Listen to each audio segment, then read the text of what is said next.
Start recording. There we go. I'm on it. I'm on it. Today my VR headset's not working. It's packed up. But wait, it hasn't packed up. It's just it keeps freezing. It keeps hanging in VR. So I'm gonna have a go at flying the aircraft. That's what they say, isn't it? Aircraft. I'm at Manston today. This is the Tornado. Look, the GR thing. Super. This is in desert colours, of course. Right, get my feet on the rudder pedals. The graphics, you'll notice, are better when you fly on screen in gaming mode. Although the flying experience is just not. It's just not as good. Because you know when you sat in an aeroplane, you're not looking around with a screen on the you know, you just turn your head and you're looking around. And VR is tremendous. It's absolutely tremendous. Anyway, VR's not working at the moment, so we're going for a flight from Manston. We're at Manston in Kent, down in Kent. So have a look down here. These are the engine gauges and what have you, and let's just rev it up a bit. Hold it on the brakes. You see the engine gauges going up there. Wow, look at that. That's cool. That's cool. That's cool. Fuel flows going up, going up. Superb. Right, let's go back to there. When the afterburners come on, there we are. Wow, this is superb. Okay, we'll have some flaps. I'll have one stage in there. 2 stages in there, accelerating through 100 knots back pressure. Let's have a look down at the. See, I'm trying to work it on the. I just glance, you see, normally in VR. Gear can come up.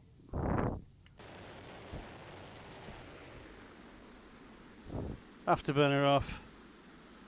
Flap up 1. Flaps up 2. Look at that, and we can look around. I mean, you can fly it like this. It's sort of gaming mode. I mean, this is what gamers do, isn't it? And I'm not knocking gamers. Lots of people have lots of fun with gaming, but I really like the VR. I really don't like flying without the VR. But this is it. This is the Tornado.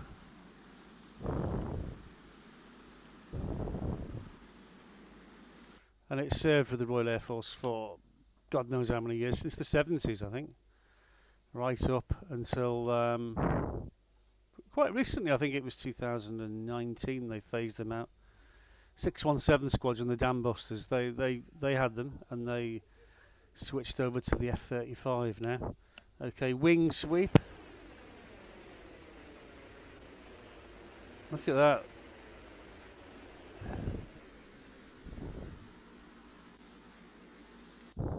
This is Margate, by the way. Now the RAF would not fly low. There's low flying rules, you know, because they're so noisy, these aircraft, and you piss everyone off in Margate if you did this. You really would. You really would. We're down to 200 feet and full afterburners on there. Can you imagine how many windows had shut in the town if you did that? Oh dear. Let's have a look around.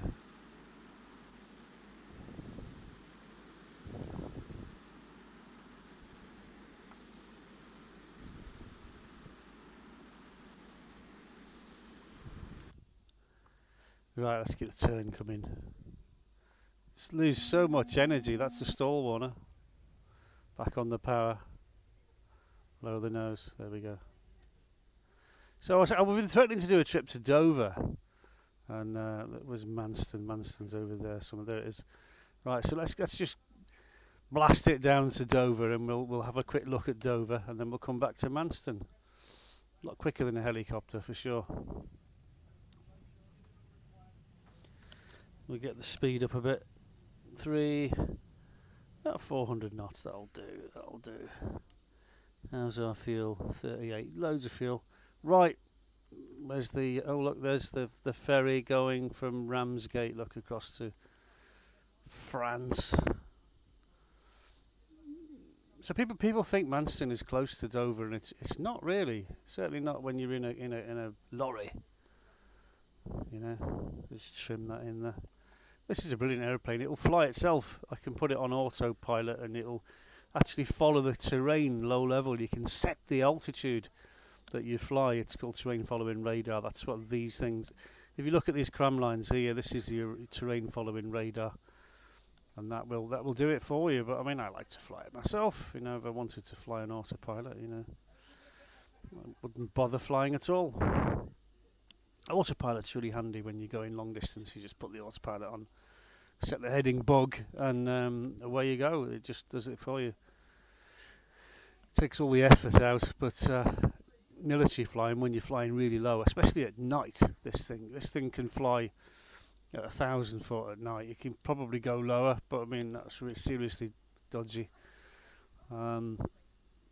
It will follow the mountains, and you see the stars, and then it all goes black as it comes down the other side, and you're flying across the desert at night. You can't see a damn thing, just stars, and you think, whoa, this is super scary. Terrain following radar, yes, that's all good fun, all good fun. Coming up to Dover now.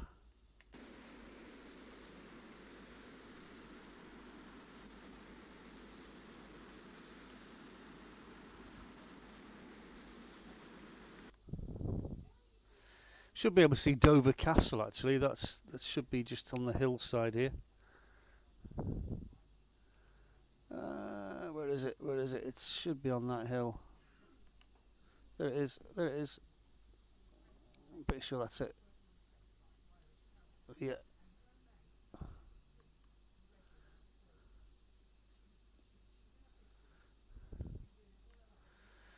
Dover Castle. I think William the Conqueror built that in when he came over from France.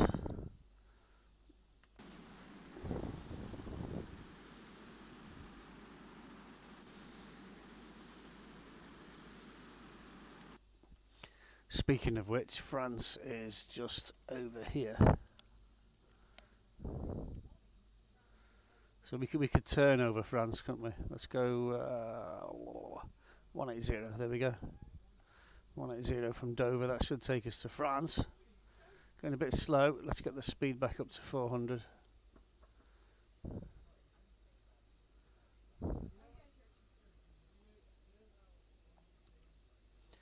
.600 feet on the Radalt. I've got the Radalt on at the moment. I like to fly on Radalt.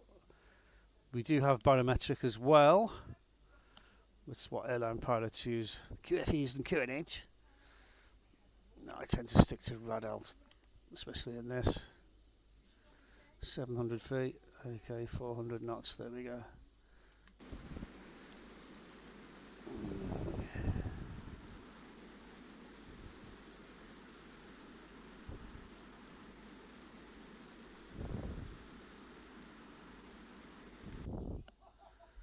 France ahoy.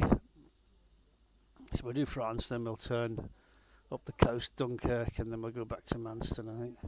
Keeping an eye on our fuel because it's 36, that's okay. We use a lot of fuel in these jets, and they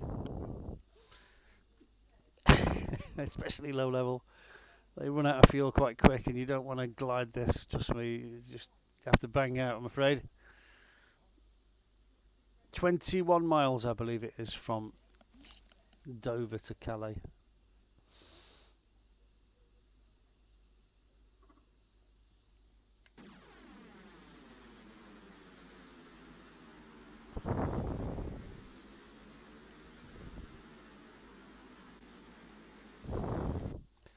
Of course, flying low level, you don't tend to get as good a view as you would do higher up.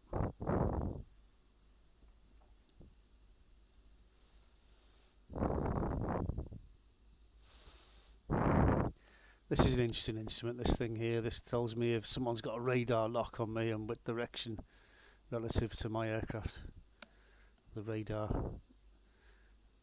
interrogation is the radar lock. This doesn't work. This is the moving map. Never worked.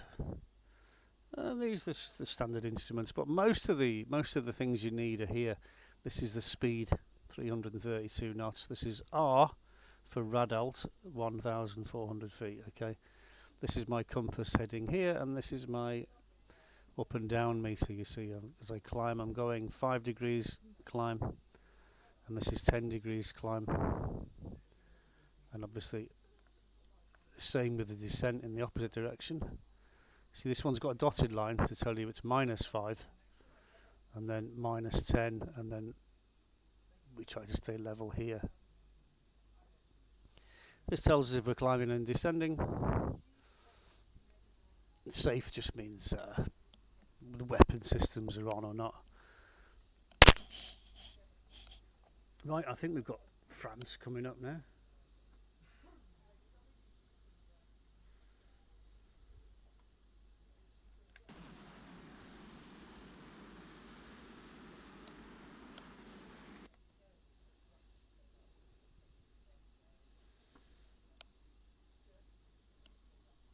Let's get a bit of altitude up.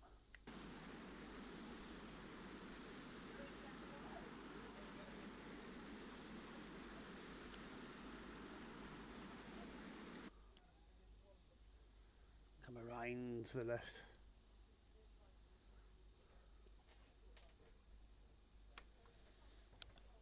I hate flying without VR. It's just not the same. It's just not the same.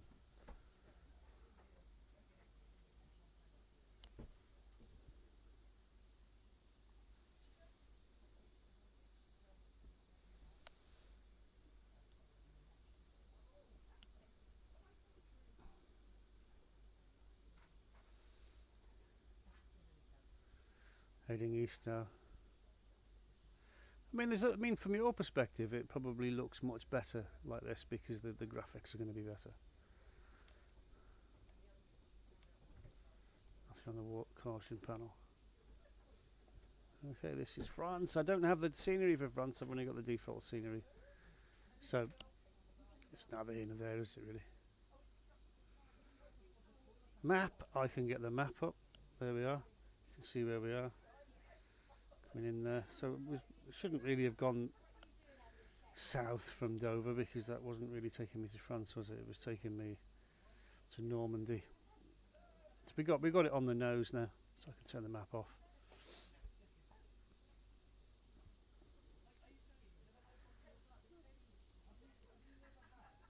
There we go. There's the coastline of the sort of Calais area, and Normandy be down that way. We used to fly from Shoreham down Norway, down Normandy beaches right the way along, and then back into Shoreham. Nice little jolly, nice little nav exercise. Customs didn't like it, of course. They got upset, especially if we were flying low along the cliffs over the water. Low level rules, you can fly as low as you want over water, okay. You have to be, I think, 500 feet if you're over a person or a vessel. But over the water you can fly as low as you want.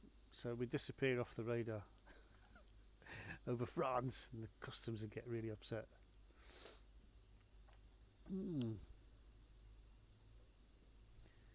We used to tease them. Right, this is it. This is France. As you can see, it's default scenery. It's all there in the right place, but it's just no detail in it at all. Like I said, I have downloaded the scenery for the UK and part of Northern Ireland. If they ever bring out the scenery for Southern Ireland, Orbex, I will. I think this is Cape Grenay.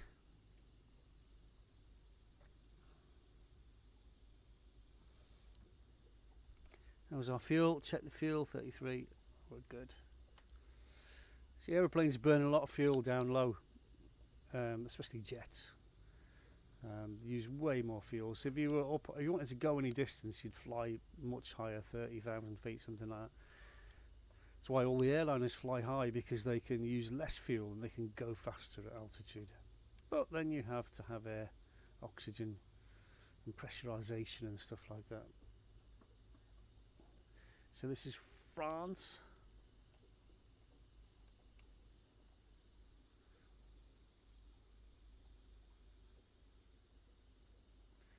As I say, it's all default scenery. So we'll get a heading to go back to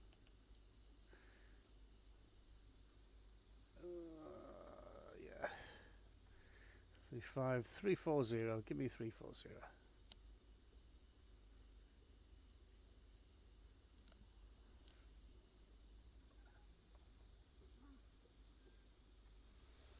Looking at the compass in the middle of the screen. That's this one. That's north. 3534's there. Look. So 340. Roll out. Let it stabilise. A little bit of left rudder there. Should bring us back in. Nice and easy. Altitude 2,200 feet on the Red Elf. Speed 379. We'll go a bit faster. Let's sweep the wings back.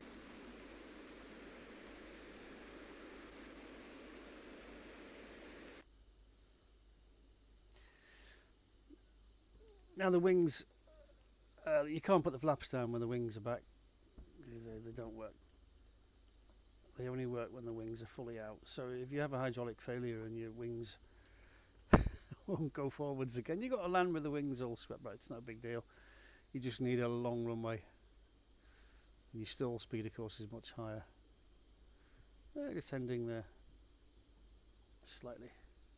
No, we're not. We're going up.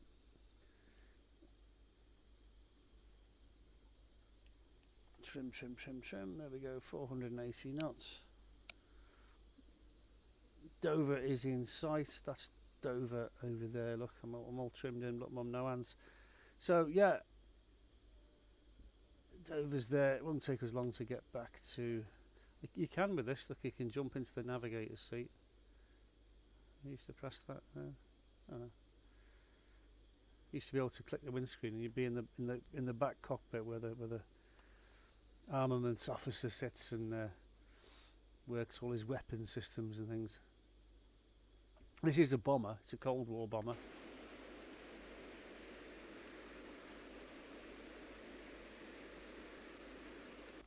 It was developed as the multi-role combat aircraft MRCA in the 1970s. And a friend of mine used to work for British Aerospace, and he used to do everything to these. He was a mechanic, and he used to just do that was his job. And I showed him this simulator, and he was very impressed with it. He thought it was really good. Right.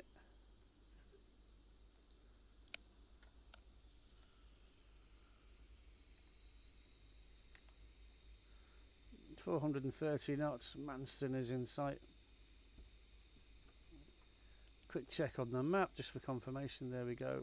What I'm seeing and what the map says, both are in agreement. So I think we're doing good.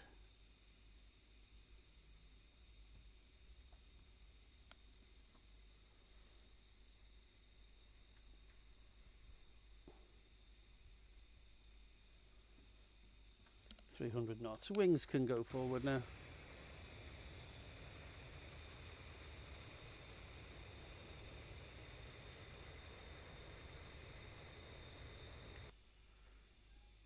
That's good. Back on the power. Don't want to go too slow just yet. We've got to beat Margate up again. You hooligan. Can you imagine him putting a complaint in now about the noise? You came over my house with his Tornado. Made a right racket. Scared my dog. Yeah. Okay. There's Manston just here. And the wind today is we've got a 10 knot crosswind from the south, so we're going to come in from the other end, from the Ramsgate end. So we can do it. That means we can do a low pass over Manston again. Not Manston. Margate, that's the one. And give it full afterburners as well, just to make the house vibrate. Of course, the RAF would never do this because they get so many complaints, and they have a noise abatement program which they don't allow people to fly low especially with afterburners on over towns and things, because they just get too many complaints. But you can do it in Flight Simulator.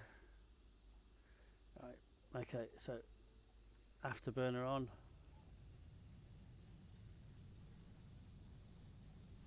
There's Margate Beach.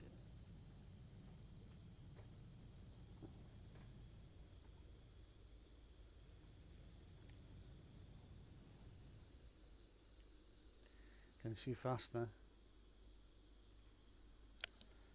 Throttle is closed.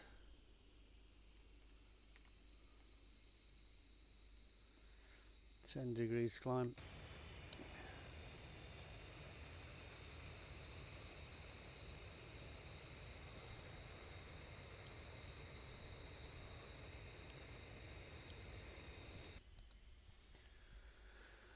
Oh, right, I think we're coming land now.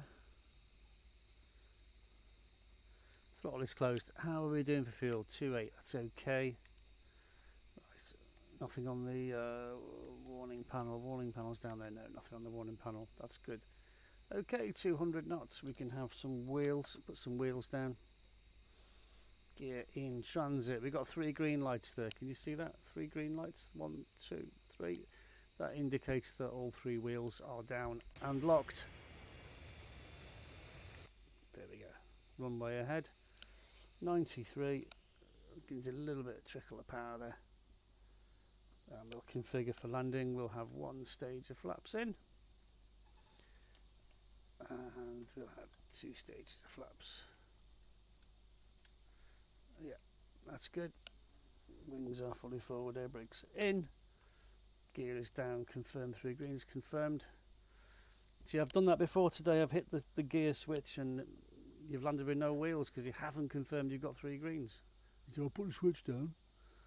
Well, yes, you did put the switch down. Right, you have to confirm you've got 3 greens. I've landed a multi-engine aircraft, a real one, with only 1 green light, and that was the nose wheel. And the problem with that is the wheels are down, but they're not locked, which means they can fold up on the runway. And I had to put it down very, very gingerly, I can tell you. And as luck would have it, we landed okay, but we left it on the runway. We didn't move it until the maintenance peller came out and put the locks in. So I was just really lucky in that one. That was a Seneca November 1172 X-ray, which is now on the British register, and that registration number now belongs to a Cessna 172 in America. It's an American registered aircraft. Right, here we go. Throttle is closed. We'll go to full flaps. Air brakes extended. On the brakes. Oh, bit of a wobble there.